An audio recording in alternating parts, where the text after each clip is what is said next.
네, 안녕하세요. 유현태입니다. 네, 오늘 K리그 리뷰를 하나 더 하려고 합니다.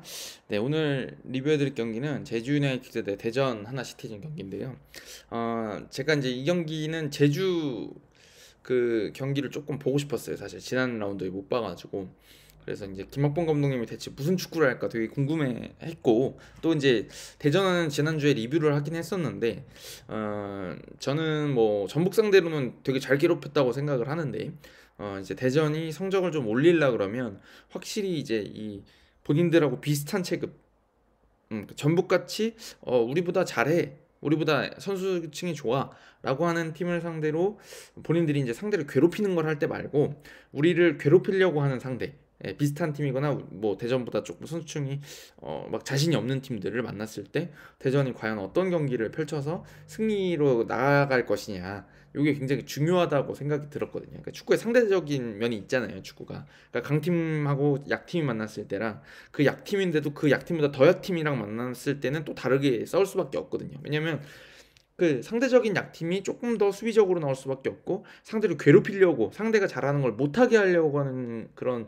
그 어떤 성향이 강해질 수밖에 없기 때문에, 그래서 이제 그 대전의 어떤 본인들이 비슷한 팀을 만났을 때 어떻게 풀어갈 건지 그 플랜을 보고 싶었던 거거든요. 근데 그 장면에서 결국에는 이번 경기는 제주가 대전보다 더 나은 경기력을 보여줬다는 생각이 들어요. 3대1로 승리를 거뒀는데, 그런 면에서 제가 보기에는 확실히 대전은 강팀들을 잘 괴롭힐 수 있는 팀인 반면에, 동시에 본인들하고 비슷한 능력을 가지고 있는 팀들 상대로는 승점을 아직까지 확실히 따내기에는 좋은 공격 전개를 아직은 못 보여주고 있는 것 같다라는 생각이 들고요. 제주 같은 경우는 저는 오늘은 대전보다 조금 나았던 것 같긴 해요.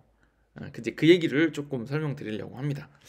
자, 우리가 이제 김학범 감독님을 생각해 보면, 일단 뭐 그 가지고 있는 이미지들이 많이 있죠. 굉장히 빡센 선생님으로 알려져 있고, 지도자로 알려져 있고, 체력 운동을 많이 강조한다, 이렇게 말씀을 많이 하시죠. 근데 그것도 사실인 걸로 알고 있어요. 굉장히 체력 운동을 많이 시키시는 걸로 알고 있는데, 근데 그거를 체력 운동을 그냥 체력만 한다 이런다 그러면 제가 이제 그렇게까지 막 그 좋은 얘기를 드릴 수가 없겠지만, 제가 알고 있는 김학봉 감독님 축구에는 상당히 그 체력이 중요합니다. 왜냐면 많이 뛰어야 되거든요. 그래서 지금까지 연령별 대표팀을 운영할 때도 거기서 지도하실 때도 보면, 기본적으로는 그러니까 아시안 게임하고 올림픽을 한 번씩 나가셨으니까 그때 기본적으로 가지고 있는 콘셉트가, 일단 공격할 때 숫자 많아야 되고, 또 즉시 압박해야 되고, 그 다음에 거기서 실패하면은 또 수비로 빨리 내려와서 안정시키는, 그래서 많이 뛰는 선수들을 중심으로 해서 결국에는 숫자 우위를 점하는 식의 축구를 많이 구사를 해왔죠. 그런 점에서는 이 지도자가 체력 운동을 강조해서 정신력을 강조하는 옛날 지도자라는 게 아니라, 사실은 되게 트렌드에 맞는 어떤 그 체력이 강한 선수들을 가지고 할 수 있는 좋은 축구를 하시는 분이라고 저는 생각해요. 근데 오늘 같은 경기도 그렇다고 느꼈던 점들이 뭐냐면, 자, 바둑을 좀 불러올까요? 어, 사실은 그 지공 상황에서 이 공격을 어떻게 펼칠지는 사실은 제주한테 더 중요한 문제잖아요. 지금 제가 그 뭐 대전이 그 플랜이 그러니까 비슷한 전력을 가진 팀을 상대로 플랜이 있느냐, 이게 지금 문제가 된다라고 말씀드렸었는데, 이건 제주한테도 마찬가지잖아요. 제주는 그러면은 대전을 상대로 확고하게 우위에 있느냐, 그런 것도 아니고, 그렇다고 대전 상대로 비기기만 해도 기뻐할 팀이냐, 그것도 아니거든요. 그러니까 비슷한 체급에 오늘 저는 두 팀이 만났다고 생각하는데, 저는 이게 지금 조금 더 제주가 어떻게 보면 투박한 면은 있었죠. 제주도 투박하다는 느낌은 있었는데, 제주가 조금 더 저는 괜찮았다고 생각하는 게 뭐냐면, 오늘 후방 쪽에서 임채민이라던가 그 뭐 송준 선수 쪽에서 넘어가는 패스들을 좀 다이렉트하게 여러 번 쓰는 걸 많이 봤습니다. 그래서 탈레스 쪽에다가 이제 속도를 가 좋으니까 이쪽에다가 싸움을 붙이는 거, 그것도 많이 있었고요. 유리 조나탄 쪽에다가 머리에 맞추고 떨어뜨리는 거, 그거에 반응시키는 경우들도 상당히 많았습니다. 그게 저는 약간 의도적으로 보였거든요. 그래서 이쪽에서 돌리다가 빼앗기느니 조금 위협적인 위치에다가 투입시켜놓고 여기서 뭔가 일을 만들어 보겠다. 수비, 항상 제가 말씀드리지만 실수를 하더라도 우리 수비 쪽에서 실수를 하는 것보다 상대 쪽 수비가 많은 데서 실수를 해서 여기서 다시 빼앗아서 상대 또 수비 실수를 유도하면 우리한테 기회가 오잖아. 그러니까 위험 지역에서 벗어나자 일단. 그리고 상대 위험 지역 쪽으로 가자라는 어떤 콘셉트가 좀 보였던 것 같아요, 저는. 그게 이제 롱패스들을 시도할 때 보면 눈이 잘 맞고 이 세컨드 볼 싸움에도 네, 그 좀 집중력을 좀 더 보여주면서 지난 그 분명히 대전이 전북 상대로 김한서, 이순민 그다음에 한 명 누구였죠? 중원에 생각이 안 나네 갑자기. 오늘 누구랑 나왔더라? 아 김준범 선수. 요 세 명. 요 세 명이 굉장히 많이 뛰면서 전북을 잘 괴롭혔고 그다음에 끌어안는 다음에 역습하고 막 뛰어나왔는데 오늘 그게 잘 없었죠. 생각해 보시면 그거는 전북이 공격을 주도하고 있는 상황에서 대전이 수비적으로 끊어내고 상대가 이제 그걸 다시 공격을 하려고 할 때 거기서 대전 선수들이 에너지 레벨이 높았던 거죠. 그러니까 반반 싸움에서 대전 선수들이 자꾸 이겨주고 막 밀고 나가서 역습하고 하니까 전북 선수들은 그게 너무 피곤한 거죠.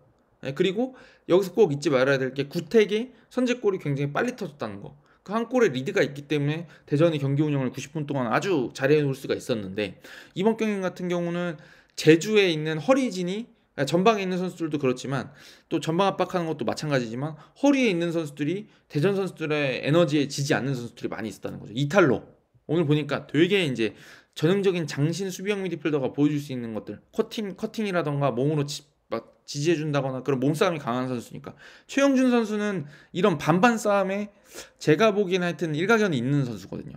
거기다가 이제 한종무 선수도 아직 어린 선수고 많이 뛰어줄 수 있는 선수고 그다음에 김승섭 선수도 수비적으로 많이 도움을 줬고 그런 쪽에서 이제 힘이 모이다 보니까 반반 싸움에서 크게 밀리지 않다 보니까 이게 경기가 계속 전반 30분 40분까지 계속 비등비등하게 가는 거죠. 비등비등하게 가는데 볼은 어떻게 보면 제주 쪽에서 위협진 지역에 좀 많이 투입하게 되는 그런 효과가 있었고 그 상황에서 결국 실수가 벌어졌는데 그게 이제 페널티킥으로 나오게 된 거죠. 두 번이나.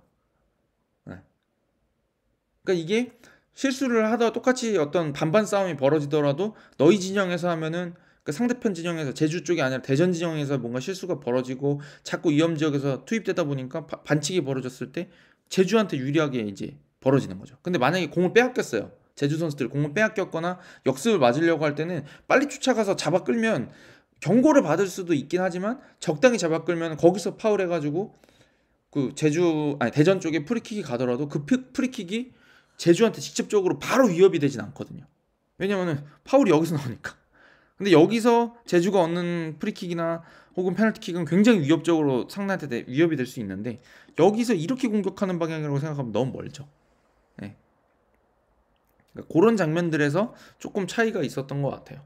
물론 이제 대전 선수들도 제주 선수들이 공을 돌리려고 할 때 압박을 몇 번 시도하고 또 이제 김동준 선수를 괴롭혀서 김인균 선수가 그냥 골대에 넣어버리고 하는 장면들도 좀 있긴 했지만 그거는 결국에는 제가 보기에는 이 힘싸움의 과정에서 벌어졌던 거고 결국에는 힘싸움에서는 제주가 조금 유리하게 끌고 왔던 게 아닌가 조금이라도 네. 그랬던 것 같고 그에 반해서 대전은 그러면 어떤 공격을 보여줬냐 구택 쪽에다가 이제 좀 투입하는 경우들이 많이 있긴 했는데 송주훈, 임채민 선수가 그래도 구택을 잘 제어했다고 저는 생각하고요. 김인규 선수가 그 빠른 발을 아마 제가 보기엔 구택의 머리 그런 어떤 스크린 플레이에 이어서 김인규 선수의 빠른 발을 이용해서 역습을 또 펼치고 속도를 붙이고 싶었던 것 같은데 그거에 어떤 그런 플랜이 잘 먹혀들진 않았던 것 같아. 제주 선수들이 워낙 많이 뛰고 그 도움 수비를 같이 펼치면서 잘 제어를 했다고 봐야 되지 않을까? 라는 생각이 들었습니다. 근데 이제 그게 페널티킥을 제주 선수들이 득점을 딱 펼치면서 득점을 올리면서 흐름이 완전 제주 쪽으로 넘어오게 된 거죠. 그리고 이제 그 다음에 진성욱 선수의 세 번째 골이 터진 거는 그 지난 경기에서 대전이 전북을 괴롭히듯 그 선제골을 가진 팀이 상대한테 역습을 취할 수 있는 어떤 전형적인 장면에서 나온 멋진 득점이었던 것 같습니다. 네. 그래서 요 연장선에서 조금 말씀을 좀 더 드리면 그 대전 선수들이 3백을 쓰면서 또 이제 윙백 선수들이 높이 전진하면서 이제 이 3백의 숫자 부족을 앞쪽에다가 이 풀백들을 전진시키면서 요 양쪽 여기를요. 그 공격 숫자 부족을 해결하는 팀인데 결국에는 이렇게 되다 보면 측면은 넓게 쓸 수 있는데 이 중앙 쪽에 들어와야 되거든요, 사실은. 그렇지 않겠습니까? 여기 투입되고 나면 사실 뭐 크로스밖에 없어요. 여기서 돌파를 혼자 하지 않는 이상. 근데 이 윙백들이 아무리 뭐 공격력이 좋다 그래도 1대1 돌파를 막 우리가 알고 있는 드리블러들처럼 할 수 있는 건 아니잖아요, 사실. 그러다 보니까 이 선수들의 그 공격을 잘 펼치려고 그러면 결국 일로 들어왔다가 여기서 이제 툭탁툭탁 해서 이 선수가 이쪽에 모아놓고 넓게 이쪽에 벌려주고 이렇게 들어오면서 이제 여기를 이제 공략을 해야 되고, 또 혹은 이쪽 측면 쪽에 공이 예쁘게 들어가야지 여기 있는 중앙 쪽에 있는 선수들이 조금 헐거워지기 때문에 중앙 쓰기가 편해지거든요. 근데 이게 거의 안 됐어요 오늘. 대전 선수들이 그 뒤지고 있는 상황에서 혹은 뭐 0대 0 상황에서도 마찬가지인데 이쪽 중원 싸움에서 상당히 고전을 했다. 그러니까 여기도 결국에는 3-5-2에 가까웠으니까 오늘 대전이 3대3 중원이 3대3 싸움이었는데 이쪽에서 제주 선수들이 그 밀리지 않았다. 라는 게 좀 컸던 것 같습니다. 그래서 오늘 득점 장면, 그 마지막에 대전의 득점 장면을 보시면 중앙 쪽에 호사 선수가 뭐 레안드로랑 이 주고받는 장면이 있었는데 그 전에 이제 호사가 그 잡은 그 공간 있잖아요. 페널티 박스 앞에 요 공간. 요 공간에서 호사가 잡으면서 딱 공격이 풀리거든요. 여기 투입하는 거를 대전도 오늘 어떻게 이제 그런 플랜을 가지고 들어왔어야 되는데 여기 들어오는 게 오늘 너무 고됐습니다. 거의 안 됐어요. 마지막 그 득점 장면 정도에 한 번 봤던 것 같아요. 그래서 요거를 잘 세워야 될 거라는 생각이 듭니다. 근데 이제 이게 뭐 꼭 이거를 맨체스터 시티처럼 풀어나와야 된다는 게 아니라 예를 들면 구테칸테 투입할 때 여기 올라가서 바짝 옆에 붙어줄 만한 다른 공격형 미드필더들을 하나를 마련해 두면은 이게 괜찮을 수도 있죠, 사실. 그러니까 플랜을 김준범, 뭐 이순민, 김한서 혹은 뭐 주세중 선수가 여기 다 뒤에 있어야 될 게 아니라 이쪽에 투입해서 여기다 떨어뜨려 버리겠다. 그래서 여기에서 공을 받겠다. 라고 하는 거를 세우는 것도 방법은 될 수 있는데 이거를 또 이제 상대가 알면 이 구택의 공 잡는 것 자체를 괴롭히기 위해서 상당히 용을 쓰겠죠. 그리고 여기도 이제 제어를 하려고 이렇게 위치를 바꿀 거고.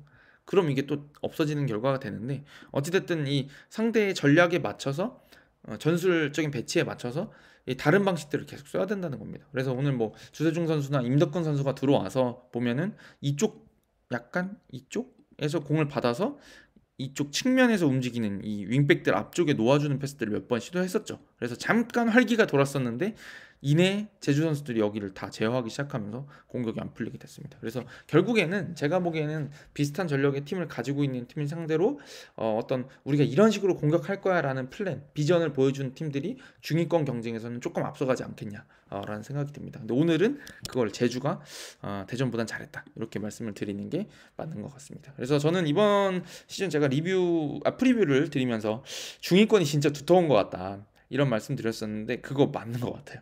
제가 어저께도 경기를 좀 띄엄띄엄 봤었는데 수원FC라던가 뭐 이런 팀들이 다 포항이라던가 뭐 한 가닥씩 있는다는 거를 막 보여주니까 쉽지 않다는 거를 그런 걸 보여주는 장면에서 이 올해 시즌에는 진짜 강등 경쟁이 치열하겠구나 라는 생각이 드는 경기였던 것 같습니다. 네. 그래서 하여튼 제주 팬들께서도 오늘 9,000명 넘게 오셨다던데 꾸준히 한번 가보십시오. 이 팀 경기는 일단 많이 뛰는 거는 확실한 팀 컬러인 것 같습니다. 재밌을 것 같아요. 네. 대전 팬들께서도 오늘 많이 가셨던데 너무 안타까워하지 마시고 또 홈 경기에서 화끈한 공격 전개를 기대해 보시면 어떨까라는 생각이 듭니다. 네. 이만큼 하고 갈까요? 오늘은 좀 전술적으로 막 많이 설명드릴 건 또 없었던 것 같아요. 페널티킥이 2골이나 들어가고 해서 네. 이만큼 하고 가보도록 하겠습니다. 네, 다음 주에 또 돌아오도록 하겠습니다. 감사합니다.